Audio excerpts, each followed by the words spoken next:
Bonjour et bienvenue dans cette nouvelle vidéo qui présente la division euclidienne au niveau 5e, afin de voir un petit peu tout ce que l'on peut faire avec la division euclidienne et bien faire la différence avec la division décimale. Alors, nous allons donc étudier cette division euclidienne. La division euclidienne, donc pour effectuer la division euclidienne, je prends un exemple ici, avec la division euclidienne de 732 par 15. C'est-à-dire, dans la vie de tous les jours, ça pourrait être, on va imaginer des bonbons, ce qu'il y a de mieux. Si j'ai 732 bonbons que je divisais entre 15 élèves, combien cela fait-il de paquets, ou plutôt de bonbons par paquet? Donc si j'ai 732 bonbons et 15 élèves, combien j'ai de bonbons par paquet? Alors il faut se demander, dans 732, j'ai combien de fois 15 au maximum? Alors le petit schéma qui est à côté va nous permettre de trouver plus facilement cette réponse. On verra après comment on peut trouver cette réponse par d'autres moyens. Mais le nombre 732 donc, est ici. On l'a placé sur un axe gradué, et on l'a placé entre 720 et 735. Alors pourquoi 720 et 735? Parce que ce sont tous les deux des multiples de 15. Justement, 48 fois 15 et 49 fois 15. C'est un exemple juste pour vous montrer un petit peu ce que c'est qu'une division euclidienne. Évidemment, personne ne connaît la table des 15 par cœur, et donc évidemment ceci n'est qu'un exemple. Donc on a choisi 720 et 735 qui sont des multiples de 15, et 732 se place entre 720 et 735. Donc 732 c'est un nombre qui est plus grand que 720, mais il y a entre 720 et 732 12 unités. Il y a une différence de 12 entre 720 et 732. Du coup, tout simplement, dans 732, on pourra dire qu'on pourra faire combien de paquets de 15 Eh bien ici, on pourra dire qu'on pourra faire 48 paquets de 15.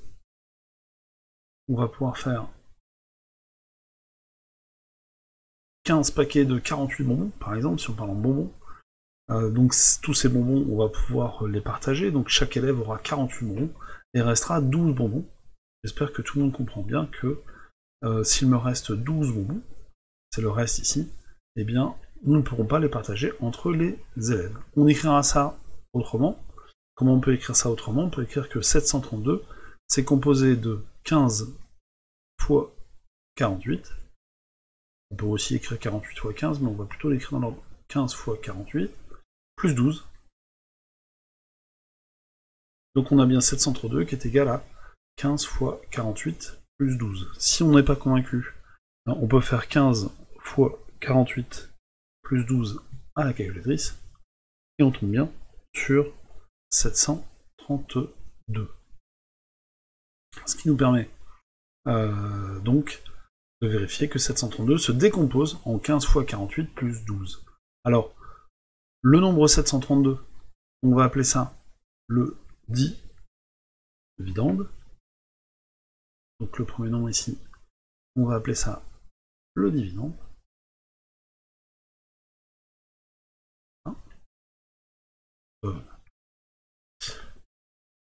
Premier nombre ici, pardon. On va appeler ça le dividende. On a divisé par 15, on va appeler ça le diviseur. Le diviseur. Voilà. On a le quotient, qui est le premier nombre au résultat. J'ai bien le premier nombre au résultat, puisque le résultat d'une division euclidienne est composé de deux nombres. Ce premier nombre qui est le quotient, le nombre de bonbons que l'on peut mettre dans chaque paquet, et le reste, on ne peut pas faire grand chose, on ne peut pas faire de paquet avec ce 12. Voilà. Donc c'est le vocabulaire que l'on va utiliser dans ces divisions euclidiennes. Dividende, c'est le nombre que l'on veut diviser. Diviseur, ça va être le nombre par lequel on divise. 48, c'est donc le résultat, le quotient, et le reste, c'est ce qu'il va rester dans la division. Alors, On va donner une définition un petit peu plus officielle de la division euclidienne. Donc si A et B sont des nombres entiers avec B différent de 0, effectuer la division euclidienne de A par B, c'est trouver le quotient, que l'on va noter Q, le quotient et le reste.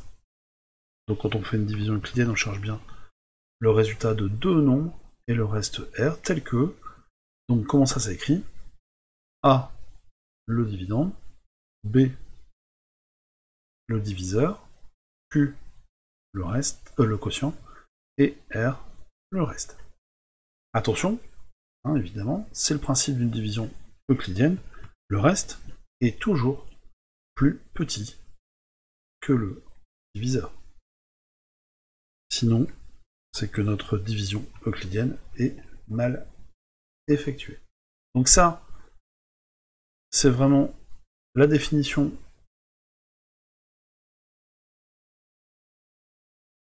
de...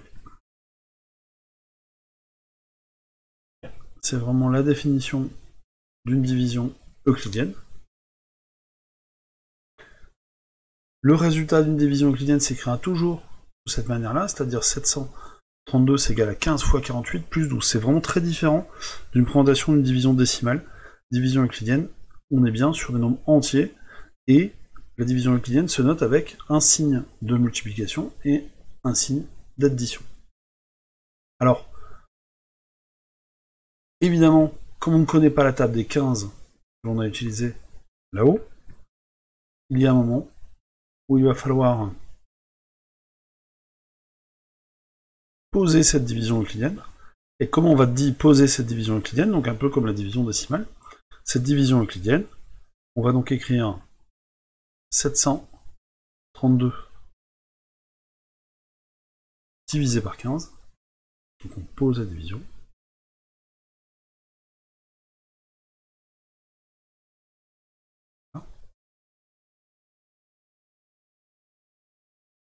Comme ici dans le diviseur, nous avons deux chiffres.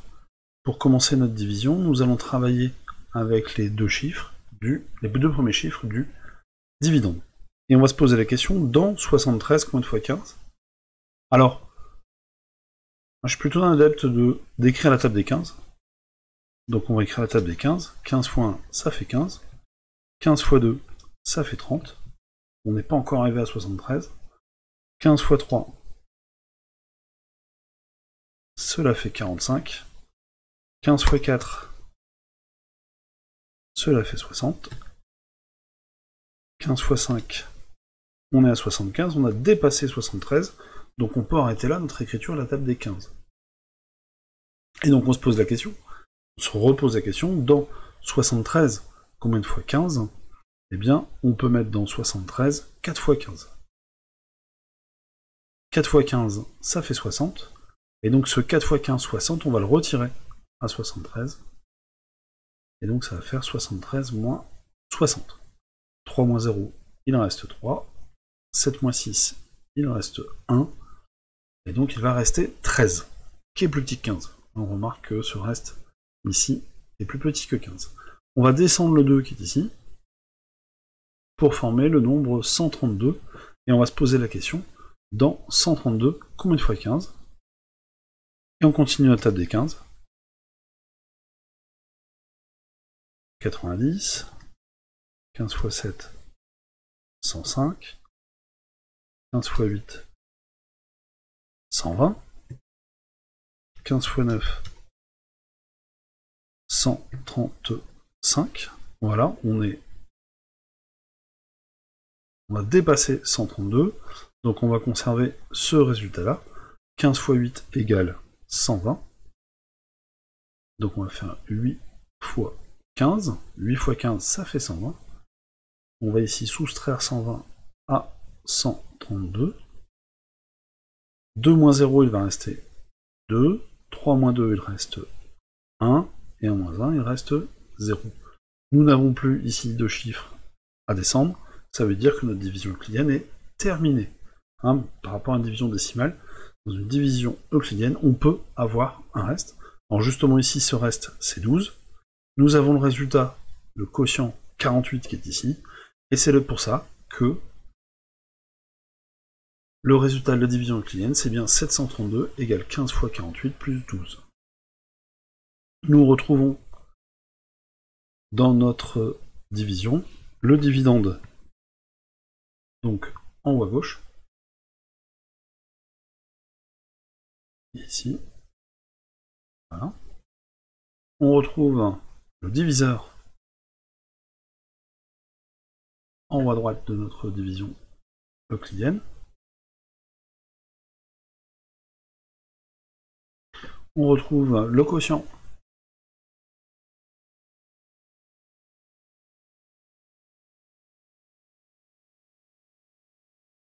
ici, qui s'est construit petit à petit pour notre division euclidienne, et le reste en bas, que l'on va retrouver donc ici. Voilà, ces 4 nombres sont importants donc pour une division euclidienne. Quand on écrit le résultat d'une division euclidienne, on a bien 4 nombres. Le dividende, le nombre que l'on veut diviser, le diviseur, qui est souvent plus petit, le quotient, et le reste qui sont les 2 nombres résultats. Parfois, le reste peut être égal à 0, mais 0 reste un nombre comme les autres, donc voilà comment on va poser une division euclidienne. Alors cette division euclidienne, on peut aussi l'effectuer à la calculatrice, on a une touche division euclidienne sur la calculatrice. La touche division euclidienne, donc 732, on va taper 732, la touche division euclidienne c'est celle-ci, donc troisième ligne, deuxième colonne, 732 divisé par 15, et la calculatrice va nous afficher le quotient de 48 et le reste de 12. Voilà comment on tape cela à la calculatrice. Je vais l'afficher ici sur la vidéo. Voilà. Et voilà le résultat à la calculatrice. Il faut aussi apprendre à vérifier ces résultats à la calculatrice afin d'avoir des divisions euclidiennes qui sont justes. Voilà, ça c'est l'exemple général pour la division euclidienne. On va maintenant prendre 3 autres exemples pour avoir d'autres résultats. On va poser par exemple 780 divisé par 18, 780 divisé par 18,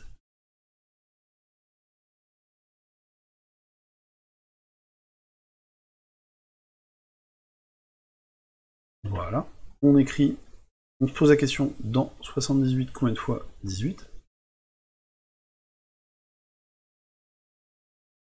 et donc on va écrire la table 18, 18 fois 1, 18, 18 fois 2, 36, 18 fois 3, donc on rajoute 18 à chaque fois, 54, 18 fois 4, 72, on n'a toujours pas dépassé 78, et donc on continue la table des 18, et donc 72 plus 18, cela fera 90. Là on a dépassé 78, ça veut dire que l'on va conserver le résultat qui est ici, 18 fois 4, ça fait 72. Donc on écrit 4 ici, pour faire 4 fois 18, on va retirer 72 à 78, il va rester 6. À ce moment-là, on descend le 1, puisqu'il nous reste un 1. Dans 61, combien de fois 18 ? Notre table est déjà écrite. Dans 61, combien de fois 18 ? On va garder ce résultat, 18 fois 3, égale 54. Donc, 3 fois 18 égale 54. Et on va écrire 61 moins 54. Des petites retenues, donc dans 11 moins 4, cela fait 7, et 6 moins 6, il reste 0. Donc le résultat de 780 par 18, le quotient, vous voyez qu'on va écrire ici une multiplication, c'est 18 fois 43 plus 7. Deux manières de vérifier ça à la calculatrice. Donc soit on tape 18 fois 43 plus 7 à la calculatrice qui doit donner 781, voilà. Ou alors, on peut taper la division euclidienne de 780 par 18, et l'on trouve un quotient de 43 et un reste de 7. Voilà, c'est un autre exemple de division. Les deux autres, on va pas les poser, on va gagner un petit peu de temps. On va faire 1524 divisé par 12. On remarque que l'on a ici une division euclidienne, on en reparlera plus tard, pour lequel nous avons un quotient de 127, mais surtout un reste de 0. Il ne reste rien. C'est ce qu'on appelle une division qui tombe juste. On peut même dire que du coup 1524 est un multiple de 12, mais on verra ça dans une prochaine séance. On va faire 442 également. 442 que l'on veut diviser en 17. Et on trouve un quotient de 26 et un reste de 0. Voilà une autre division pour laquelle le reste est égal à 0. La division tombe juste. Voilà, donc quelques exemples de division euclidienne qui vont nous permettre de résoudre quelques exercices, quelques problèmes surtout, des problèmes de partage, par exemple de pièces que l'on ne peut pas couper en plusieurs morceaux, donc on ne peut pas avoir des nombres décimaux. Dès qu'on va être sur des problèmes avec des nombres entiers, nous allons utiliser des divisions euclidiennes. Voilà, j'espère que cette vidéo vous aura plu pour comprendre ce que c'est qu'une division euclidienne, comment on la pose, comment on écrit les résultats, hein, ça c'est vraiment très important, hein. On écrit les résultats sous la forme d'une multiplication et d'une addition, le tout dans une même expression. Voilà comment on va écrire le résultat de cette division euclidienne. J'espère que ça vous a plu, à bientôt pour la suite des épisodes.